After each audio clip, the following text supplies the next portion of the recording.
Hello दोस्तों, मैं सीमा मंडल आप सबका न्यू आकार अकेडमी पर स्वागत करती हूँ।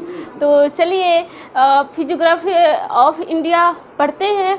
और उसके पहले जैसे भारत का भू आकृतिक विभाजन हमें पढ़ना है। देखिए, भू आकृतिक विभाजन में क्या पढ़ना होता है, जैसे पर्वत, पठार, मैदान, तट, द्वीप। भारत में या किसी भी देश में पर्वत, पठार, मैदान, द्वीप, ये सब आकृतियाँ जो है, मरुस्थल है, ये भारत को भू आकृतिक रूप से विभाजित करता है। तो हम स्टार्ट करेंगे सबसे पहले पर्वत, और एक एक टॉपिक लेकर, एक एक सीगमेंट लेकर धीरे धीरे हम पूरा करते चलेंगे। इसमें नदियाँ भी आएंगी, झील भी आएंगे, मरुस्थल आएंगे, और सब चीज़ पढ़ना है। तो हिमालय से स्टार्ट करते हैं। Then let's start. ओके, तो हिमालय की जो उत्पत्ति हुई ये भी हम जान लें कि आपके मन में ये प्रश्न जरूर उठेगा कि आखिर हिमालय बना कैसे।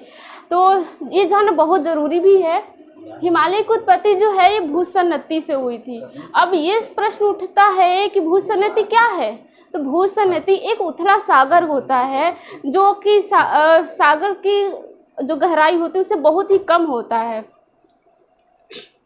तो जो कई सारे युग थे, टर्शियरी युग, आर्कियन युग, उसी में से लाखों वर्ष पहले, करोड़ों वर्ष पहले ऐसा हुआ कि जब अंगारा लैंड था और एक गोंडवाना लैंड था।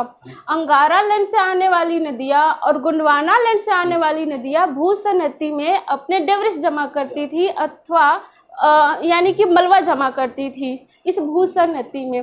तो जब नदी मलबा लेकर जमा करती रहेगी तो धीरे धीरे क्या होगा, और ये भर जाएगा पूरे तरीके से मलबा से।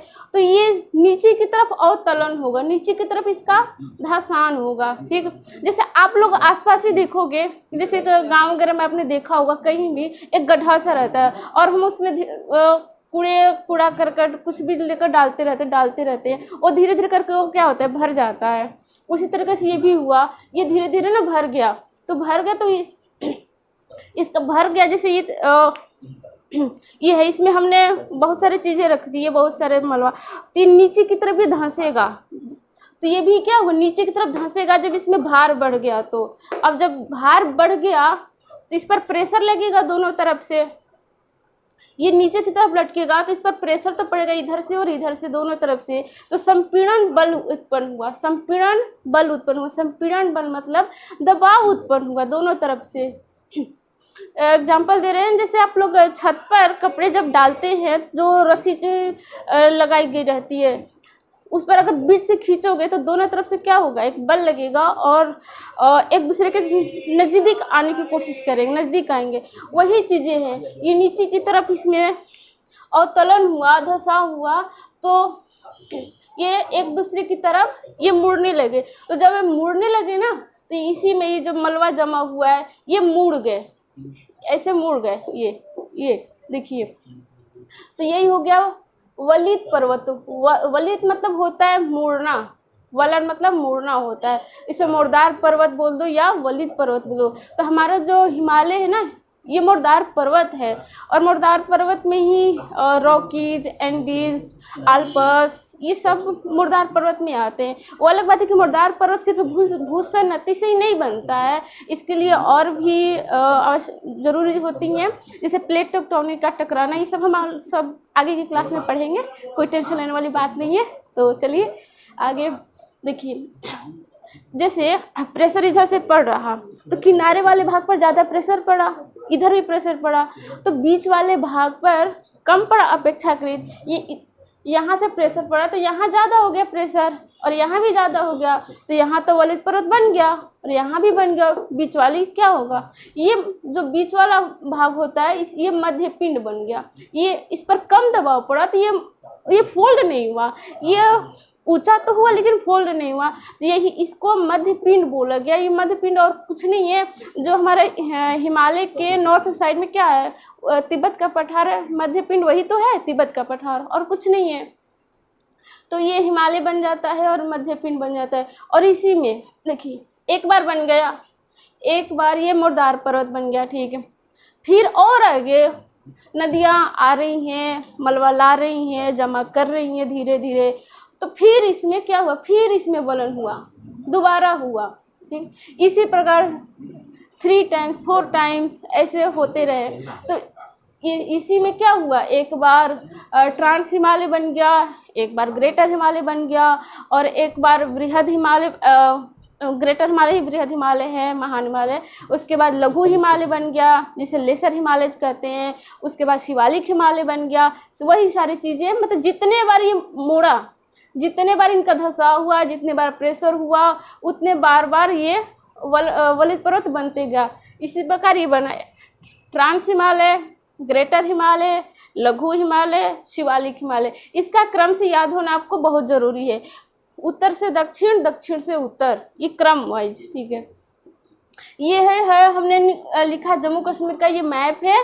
देखिए जम्मू कश्मीर में पर्वत श्रेणियाँ है, जो कुछ पर्वत श्रेणियाँ में पर्वत श्रेणियाँ और पर्वत शिखर में अंतर होता है।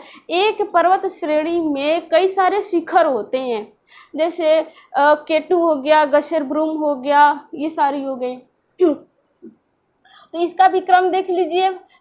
ये फर्स्ट जो है ये काराकोरम पर्वत श्रेणी, सेकेंड पड़ेगा लद्दाख पर्वत श्रेणी, थर्ड है जास्कर पर्वत श्रेणी, 4 है फिर पीर पंजाल पर्वत श्रेणी, और सबसे लास्ट है धौलाधर श्रेणी। ये सब क्रम से याद होना चाहिए, नॉर्थ से साउथ या साउथ से नॉर्थ। आपके एग्जाम में पूछा जा सकता है कि साउथ से नॉर्थ इसका क्रम से जाइए, कुछ भी इस तरीके का।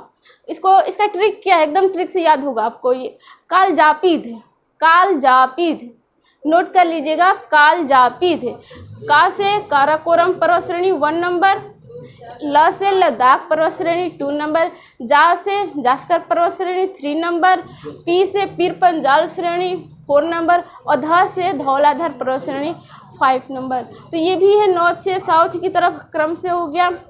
अच्छा ये देखिए, और ये जो अंगारा लैंड था, अंगारा लैंड कैसे बना था कि बहुत पहले जब पृथ्वी पर कुछ नहीं था ना, कुछ नहीं था, चारों तरफ पानी पानी था, उस टाइम पृथ्वी पर बस एक ही लैंड था, सिर्फ एक ही लैंड। देखिए ये हो गई हमारी पृथ्वी, ठीक है। इस पर बस एक ही लैंड था, एक ही लैंड था। इसको नाम दिया गया था पैंजिया, इसको नाम दिया गया था पैंजिया।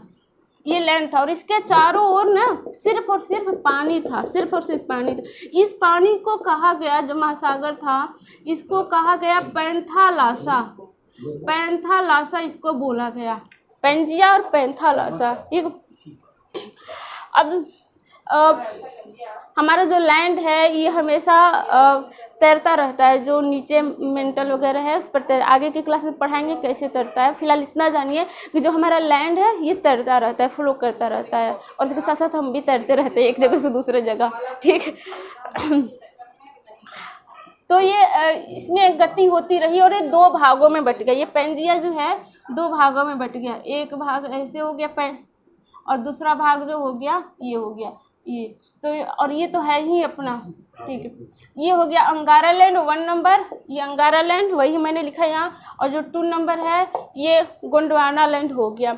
जो उत्तर में था अंगारा लैंड, दक्षिण में था गोंडवाना लैंड। तो इन्हीं दोनों से आने वाली जो नदियाँ थी इस सागर को टेथिस सागर बोला गया। ये देखिए टेथिस सागर, तो टेथिस सागर में ही दोनों ही क्षेत्रों से आने वाली नदियाँ अपना मलबा जमा करती थी, गिरती थी, और वही मलबा जमा होते होते ये हिमालय बन गया, हिमालय की पर्वत श्रेणियाँ बन गई इतनी बड़ा। और जितने बार अवतरण हुआ, जितने बार संपीड़न बल हुआ लगा, वैसे वैसे ट्रांस हिमालय ये सब बन गया, ठीक है। था तो फिर हम चलिए थोड़ा सा जम्मू कश्मीर में जो भी दर्रे हैं उसको थोड़ा सा देख लेते हैं। तो चलिए हम जम्मू कश्मीर का दर्रा देखते हैं। तो दर्रा के कौन कौन है जम्मू कश्मीर में दर्रा, इसके पहले हम ये जान लें कि दर्रा क्या होता है। दर्रा एक 2 स्थलों को जोड़ने वाला एक माध्यम होता है पर्वतीय क्षेत्र में। हमारे रास्ते में, हमारे मार्ग में पर्वत आ गया, अब हमको उस पार जाना है, हम कैसे जाएंगे, या उस पार के लोगों को इस पार आना है, वो कैसे आएगा। तो ये पर्वत हो गया, पर्वत में एक छोटी सी मार्ग होती है, वही होता है एक दर्रा, जिसे पासेस भी बोलते हैं। दर्रे के माध्यम से ही तो चंगेज खां, तैमूर खां हमारे देश में आए और मुग़ल वंश का मुग़ल सल्तनत की स्थापना हुई। ये सब मोहम्मद गजनवी आया, मोहम्मद गौरी आया, किसकी वजह से? दर्रा की वजह से। और दर्रा हमारे संस्कृति में बहुत ज़्यादा भूमिका निभाती है, क्योंकि बाहर के लोग आएंगे तो उनकी संस्कृति भी तो उनके साथ ही आएगी ना। तो दर्रा कितनी अहम भूमिका निभाती है आप समझ सकते हैं। तो दर्रा समझ गए। जम्मू कश्मीर के दर्रा देखते हैं। जम्मू कश्मीर में कौन कौन से मुख्य रूप से दर्रा हैं? जोजिला दर्रा, बुरजिला दर्रा, बनिहाल दर्रा और पीर पंजाल दर्रा। मुख्य रूप से ये जम्मू कश्मीर के और लद्दाख के सम्मिलित रूप से दर्रे हैं। जोजिला, बुरजिला, बनिहाल और पीर पंजाल, इसको याद रखेंगे। अब देखिए ये किन किन को दर्रे जोड़ते हैं। दर्रा का काम क्या है? एक जगह को दूसरे जगह से जोड़ना। तो ये किन किन स्थलों को जोड़ते हैं हम ये देखें। ये श्रीनगर को हमने पॉइंट में सेंटर में रखा। देखिए श्रीनगर से लेह को जोड़ता है कौन सा दर्रा?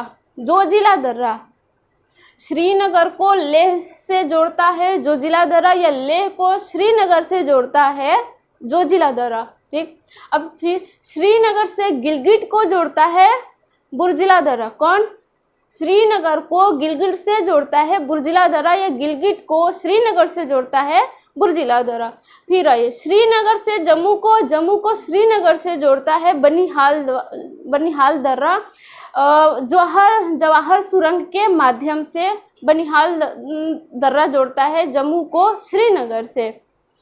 जम्मू को पूंछ से जोड़ता है पीर पंजाल दर्रा, जिसे मुगल रोड भी कहा जाता है। जम्मू को पूंछ से जोड़ता है पीर पंजाल दर्रा, जिसे मुगल रोड भी कहा जाता है।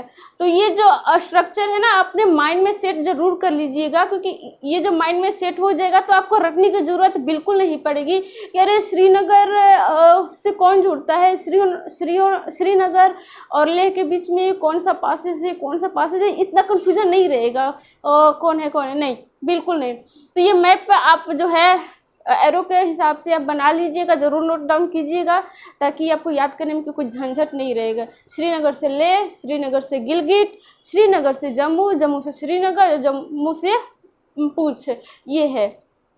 अच्छा, तो हमने हिमालय बताया, नॉर्थ से साउथ जो हमने उसका विभाजन बताया था, लेकिन एक क्षेत्रीय विभाजन के रूप में क्षेत्र के अनुसार जो हिमालय का विभाजन किया गया है, थोड़ा सा उसको देख लेते हैं, क्योंकि थोड़ा सा क्वेश्चन बनता है उससे।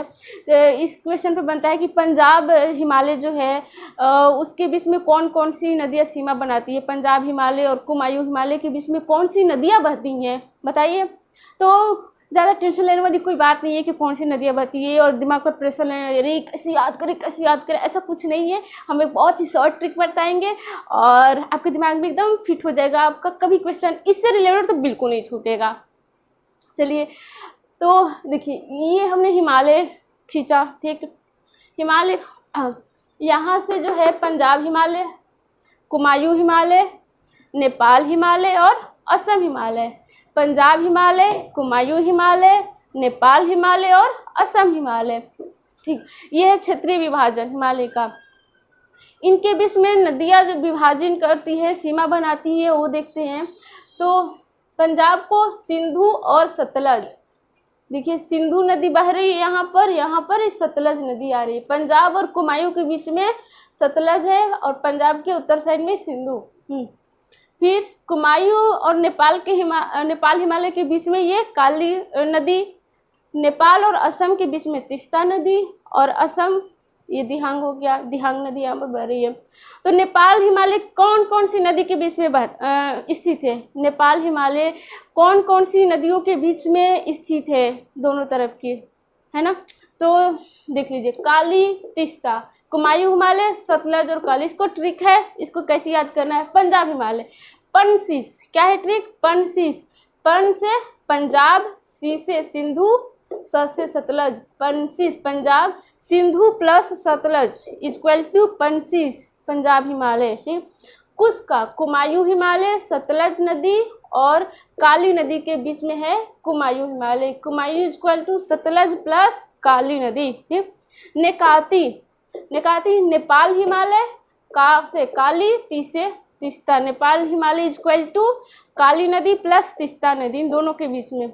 अदिति, अ से असम, तो असम हिमालय जो है Teesta plus Dihang, Assam Himalaya is equal to Teesta plus Dihang, इन दोनों नदियों के बीच में असम हिमालय स्थित है। तो ये हो गया, ट्रिक के माध्यम से आपको याद हो जाएगा, और ऐसे आप जरूर बना लेना विभाजित करके, ताकि दिमाग में एकदम से बैठ जाए। कोई भी चीज़ है ना, ज्योग्राफी की बहुत खास बात है कि इसमें रटने वाली झंझट कुछ नहीं होता। आप मैप बनाओ, उसमें दर्शाओ और एकदम से माइंड में फिट। मैप से सबसे पहले ना दोस्ती करनी बहुत ज़रूरी होती है। आप मैप से ज़्यादा दोस्ती करो, आप उसे बार बार देखो, रटने वाली झंझट खत्म, सीधे दिमाग में। और उससे आंख बंद करो और देखो, एकदम सब कुछ आपके सामने एकदम नजर आएगा।